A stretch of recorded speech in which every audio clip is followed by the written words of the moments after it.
Yo, welcome to Result Arena, the ultimate platform for schools looking to optimize the result checking and publishing process. Okay, so this is one of the best projects I've ever embarked on. This is a personal project, So I had to improve my previous version of 2.7 down to 3.0 to come up with what we have here today. So guys, please I will require you to sign up for this platform and give me some feedback. I need to improve the platform. So without further ado, let me sign up and show you how this really works. Okay, so first you need to enter your main name. So here I'm going to have Biggie Droid. So Biggie Droid, and the school alias is going to be Biggie Droid. Then is going to automatically create a subdomain for me. As you can see, we have bigdread.resultarena.com. As you can see, that is the subdomain automation. So it's going to automatically create that for you, and if it's available, you are going to see available. But if it is not available, let's say I go for sub, because sub is already being used. As you can see, it says school alias is not available. So let me go back to Biggie Droid. So as you can see now, Biggie Droid is available. So I'm going to be using Biggie Droid for this platform as a subdomain for my school. So then the next thing is to enter your email. So your email has to be unique. Make sure your email is not being entered on this platform already. So make sure your email is unique while you are signing up. So I'm going to enter my biggedroid@gmail.com, and the phone number is going to be 070-3480-3384. Good. So and the password that I use is 123456. Okay, so the next thing I'm going to do now is to click on register. This register button after you are done setting everything down on the form layer. So just click on register button and it's going to do the process. So let's do that now. Okay, so the school has been created. Now it says school has been created successfully. Please check your email to verify your account. So we need to go to our email to verify what we just created. As you can see, we have it here now. So what I'm going to do now is to click on this verify email.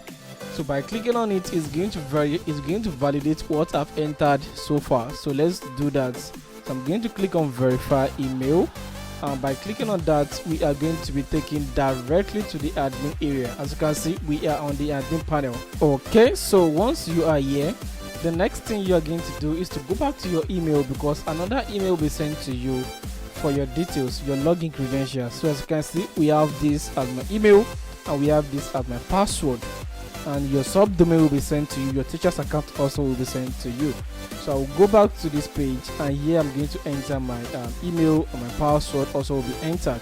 So you can decide to have remember me or remember me off. Okay, so I'm going to click on sign in, and as you can see, I'm authenticating, and I have successfully logged into the admin account. Okay, yeah, so the next thing we are going to look into is how to get all this data registered. So all this data I'm going to show you one after the other, which one to register first and which one to register last. So first we need to work on the classes, because we need to set our class.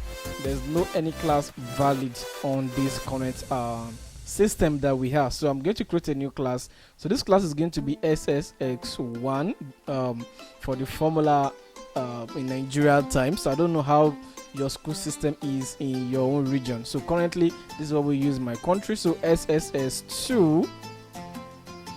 Okay, so then the next one is SSS3, senior secondary school 3. Okay, so now I have created about 3 classes. So the next thing I'm going to do is to create subjects. So let's navigate down to the subject section. So here we have manage subjects. So I'm going to create subjects over here. So I'm going to create maths, okay, and also create English. So English, yeah. So we have 2 subjects created. So let's use these 2 subjects as a demo. So the next one to create is the department. It is very important. So here I'm going to create science departments. so you can have as many departments as you want. So here I have created that as a science department. So my network is a bit slow, don't mind my internet. Okay, this has been created. So after you are done creating your department, the next thing you need to create is subject combination. It is very important for results data. So on the subject combination section, you are going to select the department and you are going to select the subject that you are taking for that subject combination for the results. As you can see, this has been created. Awesome. So after this has been added, everything that we have here can be modified. You can modify it, you can edit, you can do anything. So let me show you. As you can see, you can modify. The same applies to the subjects. Everything can be modified, everything can be deleted. Awesome. So the next thing we are going to create now is the student. So let's add a student. So here on the students page, you can upload student image and also set the data. So this academic year that we have here, it is handled by the admin. So if I scroll down to site settings, you can see the logo, you can see the site title, everything is here. You can update it personal, you can update everything to your personal taste. Everything can be updated one after the other. So what we need to do now is to set this to the current session. So at the moment this is valid and this is the first time that we have here. So I think we are there in second term now, so I'm going to set it to second term, then click on save changes. As you can see, that has been updated. So cool. So I'm going to go back to the student section, go to add student, and as you can see, here is now 2022, 2023. Automatically it will automatically set it for you. So let's now upload the picture for the students. So I'm going to click on upload, and after clicking on upload, we have this modal. This modal is controlled by an external organization. So this is a modal that you need to use to upload your profile picture. So click on browse file and it's going to load your file directory for you to select a picture. So let me select this picture, which is my picture. So after this has been selected, it's going to process. After processing, and it's going to be automatically uploaded to the server, and it will also be saved as a cache. Okay, so the full name is going to be entered. So my full name is Adler Deji, and the email for this student that we are creating is going to be bigidroid. So let me use bigidroid +1 at gmail.com. So this is cool. So bigidroid+1 at gmail.com, and the department for this student is science. So class xs1, date of birth is 24/2023. So now the student is adding and it has been created. Awesome. So after the student has been created, you'll be redirected to the student edit page. So cool. So everything is fine on this page. So as you can see, we can edit anything we've created so far. Cool. So the next thing we are going to do now is to go to the result page. So we need to add a result. Let's test how this result really works. So we are going to click on add results, and now going to the result page, we are going to select the class that we are trying to add. As you can see, we have this data selected for XX1 students. Cool. So the term is selected already for you, and the day school open, days present, day absent, term begins, term end, and term next term begin. So you can also add teachers comments. So let's call this good job. Okay, so this is added. So the teacher can add its status because the teacher's account, and the admin can add its status because this is currently admin account.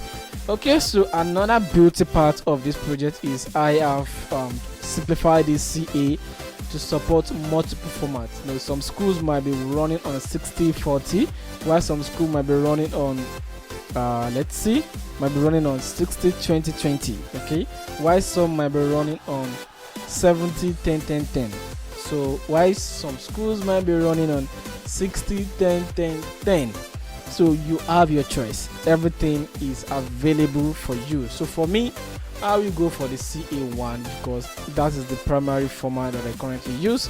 So the total marks for the exam is 55, and the total mark for the text over 40 is 35. Over here is 30, and over here is 25. So I'm going to click on submit, and as you can see, the result has been created and you are being redirected to the edit page. So edit count is 1, and you can also preview these results. So on clicking on preview, you are going to be redirected to the preview page. As you can see, this is everything we've added so far. Cool. So the next thing that we are going to look into is also checking the results, manage result page. So on the manage result page, you can see what you've done so far, and you can filter. As you can see, you can select the class, you can select the department. Everything can be edited. You know, there are a lot of effort that I've put into this project. I mean, a lot of things. So now let's also create teachers accounts. At the moment, we don't have any teachers, so I'm going to create a new teachers account. So the teacher name is going to be test teacher. So test teacher, and the email is going to be bigidroid 2. Let's call it bigidroid 3. Then the class to manage is SS1. The phone number for the teacher is this as a temporary, and the password is 123456. Add teacher, and teacher has been added. So after you have successfully added a teacher, then the teacher can log in. So let me open a new browser to log in my teacher. So here I'm going to go to bigidroid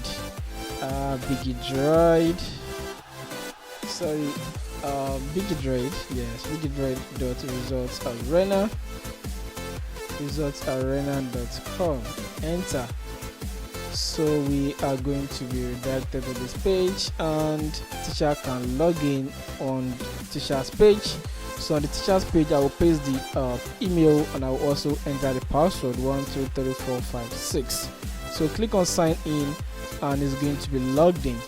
So as you can see, it's redirecting me to the page. So this is the teacher's page. So teachers is only concerned with the students and also with the results. So teacher can manage the results, and teacher can manage the students, and also can add a student.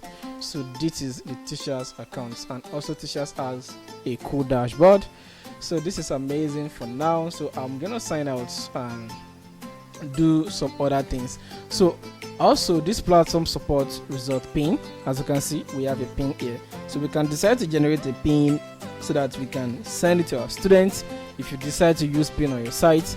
So this pin can be used to check this results. So let me open this result page in this new tab. So over here I'm going to copy this pin. So if the pin is new, no user will be attached to it. So the pin has been copied. Go to the pin section. The pin has been dropped. So the next thing I need to pass is the student ID. The student ID, and this is the current term, and this is the current session, this is the current term, and the class is XS1. So after this has been done, so if I click check results, this pin will automatically be attached to the students. So it's only the student that can use it, and this counts is going to be updated. So if I click check result, the student will be able to check the results remotely without any issue. As you can see, the result is displayed, and if I refresh this now, we have this student pin updated. As you can see, this is updated. It shows that the pin is remaining what 4. If I reload this page, we consume it again to 3. Reload, it's being consumed to 2. Reload again, let's reload it again, it will be consumed to 1. Refresh, as you can see, it is now 1. And if I reload it again, as you can see, it will be on 0. So once it's 0, it will not allow the student to check the result again. So as you can see, it says pin was exhausted. So check again. So on clicking on check again, you'll be redirected to the find results page. So this is how this project works. And you can also modify the admin profile. You can change the admin password. This is admin email, username rather. Okay, so I have put a lot of effort into this project. So guys, please do subscribe to this test and give me an update on how to improve this platform. I will really appreciate your feedback. Thank you so much for taking your time to go through this video. See you in the next video.